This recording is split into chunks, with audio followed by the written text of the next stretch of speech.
અમરેલીના વડિયાના ઢુંઢિયા પીપળિયા ગામે બનેલ લૂંટ વિથ ડબલ મર્ડર કેસનો ભેદ ઉકેલતી અમરેલી પોલીસ ગત તારીખ 17/18/2025ના મોડી રાત્રિના અમરેલીના વાડિયાના ઢુંઢિયા પીપળિયા ગામે રહેતો વયોવૃદ્ધ ચકુભાઈ તથા કુંવરબેન બંનેના મોત નિપજાવી ડબલ મર્ડર કરી 2 લાખની લૂંટ કરી કોઈ અજાણ્યા ઈસમો નાસી ગયેલ જે મતલબની ફરિયાદ વડિયા પોલીસ સ્ટેશનમાં દાખલ થઈ હતી।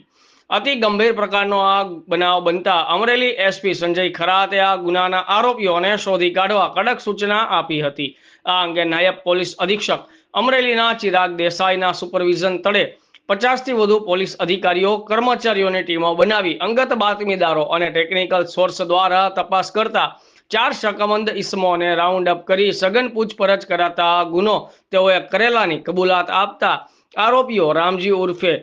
બાલો પગાભાઈ સોલંકી, બીજા નંબરમાં આશિષ ઉર્ફે બાવો પગાભાઈ સોલંકી, રહેઠાણ ઢુંઢિયા પીપળિયા, અનિલ ઉર્ફે અનકો કેશુભાઈ સોલંકી, રામસિંહ પીઠડિયા મોહા, મધ્યપ્રદેશ હાલ ઢુંઢિયા પીપળિયાને પકડી પાડી કાયદેસરની કાર્યવાહી કરવામાં આવેલ છે। એસપી સંજય ખરાતની સૂચના અને માર્ગદર્શન હેઠળ નાયબ પોલીસ અધિક્ષક ચિરાગ દેસાઈ તથા અમરેલી એલસીબીના police inspector VM કોળાદરા,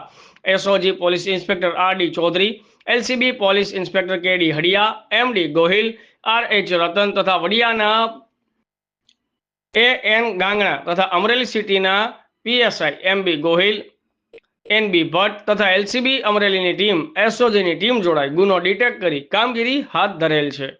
bureau chief Vadiyabhai Khuman, Inquilab news, Amreli.